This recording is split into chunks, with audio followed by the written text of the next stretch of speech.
एक गांव में एक परिवार रहता था। उस परिवार में केवल दो ही व्यक्ति थे, पति और पत्नी। वो बहुत गरीब थे। उनके पास कोई जीवन यापन के लिए उचित साधन नहीं था। कुछ इसी तरह से उनका जीवन चल रहा था। कुछ दिन बाद उनके घर में एक बेटी पैदा होती है जो बहुत ही सुंदर थी। कुछ दिन बाद वह लड़की, जिसे उसके मम्मी पापा मोती के नाम से बुलाते थे, बड़ी होने लगती है। बहुत ही सुंदर थी। उसके पापा उससे पूछते थे कि बेटी, तुम बड़ी होकर क्या बनना चाहती हो? तो लड़की ने कहा, मैं डॉक्टर बनूंगी और गरीब लोगों का इलाज फ्री में करूंगी ताकि उनकी कुछ मदद हो सके। वह छोटी बच्ची अब 10 वर्ष की हो चुकी थी। अब उसको, यानी कि जो वो व्यक्ति थे, उनके यहाँ पर एक बच्चा और पैदा हुआ जिसका नाम उन्होंने हीरा रखा। अब उस परिवार में कुल 4 मेंबर हो चुके थे, पति पत्नी और वो दोनों बहन भाई हीरा और मोती। वो लड़की पढ़ना चाहती थी मगर गरीबी के कारण पढ़ाई अच्छी हो ही नहीं रही थी।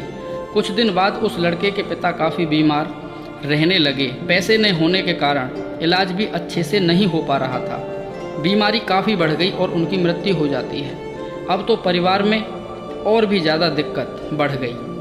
उस लड़की की माँ भी कभी कभी बहुत बीमार हो जाती थी। घर में कभी कभी खाने के बगैर ही सोना पड़ता था। कुछ दिन बाद उस लड़की का भाई भी बड़ा होने लगा। अब वो भी अपनी बहन से पढ़ाई की जिद करता था, लेकिन बहन अब क्या करे, क्योंकि उसे भी कुछ दिखाई नहीं दे रहा था। अब वह लड़की अपने घर के खर्च को उठाने के लिए पड़ोस के घर में काम करने जाती थी, जिससे उसके परिवार को और उसे भी कुछ खाने के लिए खाना मिल जाता था। लेकिन ज़िंदगी का सफ़र बहुत खराब चल रहा था। जिंदगी अंदर ही अंदर ऐसे दम को घोट रही थी। वह लड़की सोचने लगी, मैं तो अपनी ज़िंदगी में कुछ ना कर सकी, परंतु अपने भाई को ज़रूर बड़ा आदमी बनाऊंगी। वो ऐसा बहुत बार सोचती थी, परंतु उसे कोई रास्ता दिखाई नहीं देता था। अब वह मोती जवान हो चुकी थी। वह बहुत ही ज़्यादा सुंदर दिखती थी।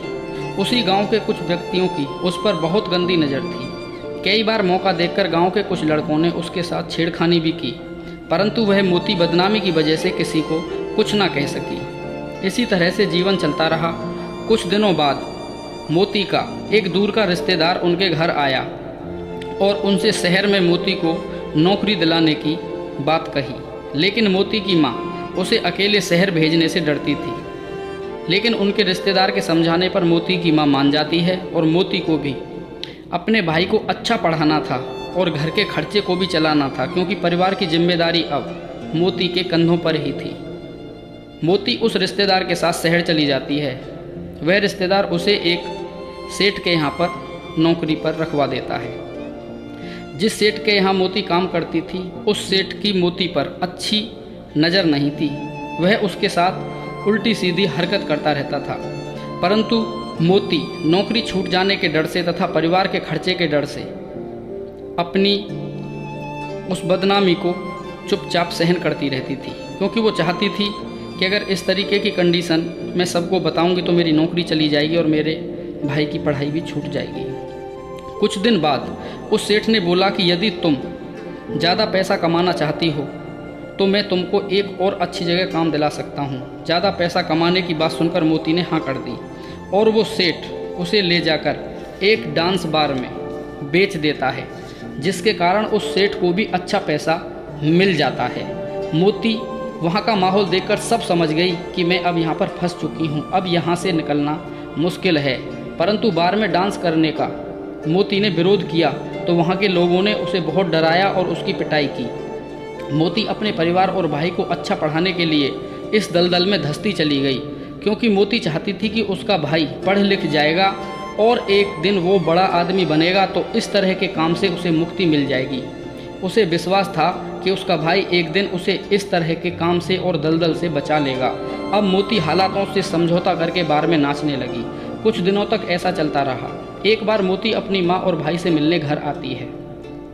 अब उसका भाई भी काफ़ी बड़ा हो चुका था, लेकिन मोती ने अपने घर में किसी को अपने बारे में सच नहीं बताया कि वो क्या काम करती है। मोती की माँ बीमार रहने लगी। डॉक्टरों ने बताया कि दिल का ऑपरेशन करना पड़ेगा, इसके लिए बहुत पैसों की ज़रूरत थी। मोती शहर वापस आ जाती है और बार के मालिक से पैसे मांगती है। मालिक पैसा देने से मना कर देता है क्योंकि पैसे बहुत चाहिए थे। बार का मालिक मोती से कहता है कि अगर तुमको पैसे चाहिए तो तुम अपने आप को वेश्यालय में बेच दो, इससे अच्छा रास्ता तुम्हारे लिए और कोई नहीं है, जिससे तुमको बहुत सारे पैसे भी मिल जाएंगे। अब मोती बड़ी दुविधा में फंस जाती है क्योंकि माँ का इलाज कराना था। बस अपने परिवार की हालत के चक्कर में मोती अब इस दलदल में धंस जाती है क्योंकि भाई को दाखिला भी कराना था, अच्छा पढ़ाना था, पैसों की ज़रूरत थी। इन्हीं सब बातों को ध्यान में रखकर मोती अब वेश्यालय का रुख पकड़ लेती है। मोती की अब पूरी लाइफ और दिनचर्या बदल गई। पैसा तो बहुत मिलने लगा लेकिन वह बहुत दुखी थी, इस काम से भी और अपने इस हालात से भी, क्योंकि उसकी माँ की मौत इलाज के दौरान हो चुकी थी। वह कई बार इस दलदल से बाहर भी निकलना चाहती थी परंतु अपने भाई के कैरियर की वजह से उस काम को छोड़ नहीं पाई। बहुत समय ऐसे ही गुजर गया। एक दिन ऐसा भी आया कि मोती का भाई हीरा अब पढ़ लिख कर बड़ा आदमी बन गया था। मोती इसी बात के ख्याल में थी कि उसका भाई सामने से घर आएगा और उससे कहेगा कि दीदी तुम अब काम मत करो, हर काम को छोड़ दो, अब तुम आराम करो, मैं कमाऊंगा और तुम आराम से रहना। लेकिन ऐसा कुछ भी हुआ ही नहीं। मोती के भाई ने बिना बताए अपनी दीदी को भी नहीं बताया और अपनी शादी भी कर ली, अपनी बहन को बताया भी नहीं। अब मोती थक चुकी थी, उसकी जवान अवस्था ढल चुकी थी, तो वेश्यालय के मालिक ने उससे बोला कि तुम अब वेश्यालय छोड़ के चली जाओ और उसको धक्के देकर वेश्यालय से बाहर निकाल दिया। इस तरह अब वह और भी ज़्यादा दुखी हो गई। फिर उसने स्वयं अपने भाई के पास आने का निर्णय लिया, वहाँ आने का मन बना लिया और भाई के पास आ गई। वहाँ आने के बाद उसने अपने भाई के माथे पर बिल्कुल खुशी महसूस नहीं की, बल्कि शादी की बात पता चली तो वो बहुत ज़्यादा दुखी हुई।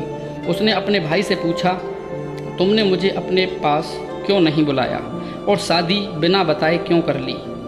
भाई तुमने ऐसा क्यों किया? तो हीरा की बात सुनकर मोती के पैरों की ज़मीन खिसक गई। वह अपनी बहन से बोला, मुझे पता नहीं था कि तुम शहर में जाकर धंधा करती हो, क्योंकि हीरा को अपनी बहन के बारे में किसी के जरिए बहुत समय पहले पता चल गया था कि वो वेश्यालय में काम करती है, और बोला कि तुमने पूरे जीवन मज़े लिए हैं, जब तुम्हारी कोई कद्र नहीं रही, तुम्हारी उम्र ढल गई, तो मज़े लेने के लिए तुम मेरे पास आ गई हो। निकल जाओ मेरे घर से, मुझे तुमसे कोई मतलब नहीं है।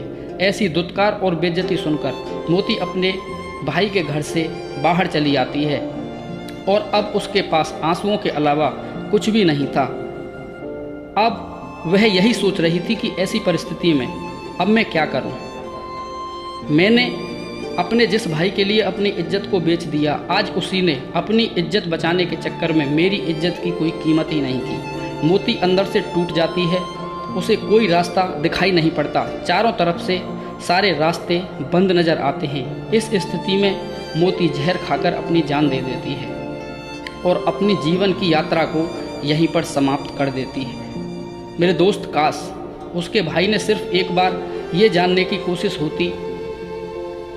करी होती कि बहन तूने ये रास्ता क्यों चुना, तो शायद मोती जिंदा रहती। मेरे दोस्त, अगर कहानी पसंद आई हो तो प्लीज़ लाइक, शेयर और सब्सक्राइब ज़रूर करें तथा कमेंट करके अवश्य बताएं। धन्यवाद। जय हिंद, जय भारत, वंदे मातरम।